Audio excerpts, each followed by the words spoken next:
हम हैं Sachin DJ hi tech बेवा चौराहा वाले।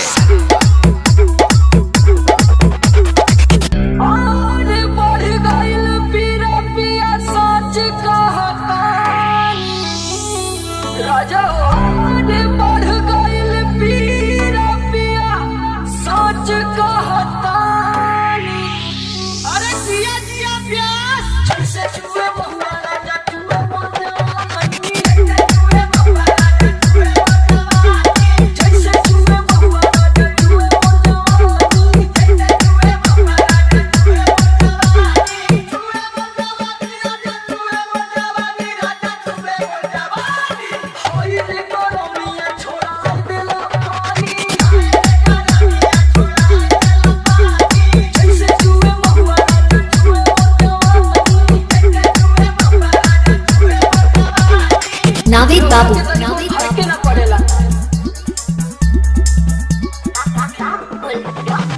हम हैं यूपी 55 के बदनाम बादशाह सचिन डीजे हाईटेक बेवा चौराहा वाले। लोग हमें प्यार से सचिन बाबू कहते हैं।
हम हैं सचिन डीजे हाईटेक बेवा चौराहा वाले।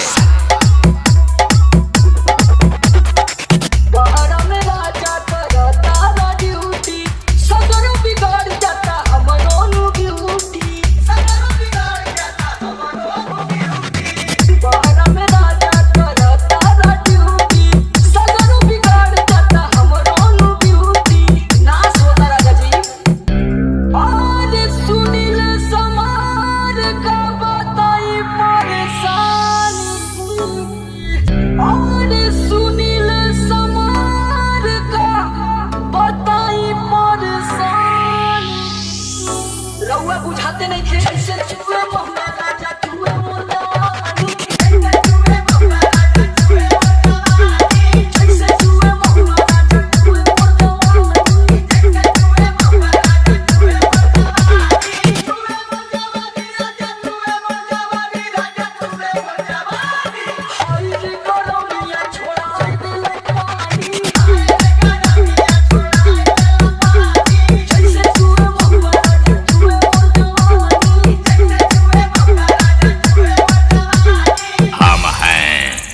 यूपी 55 के बदनाम बादशाह सचिन डीजे हाईटेक बेवा चौराहा वाले।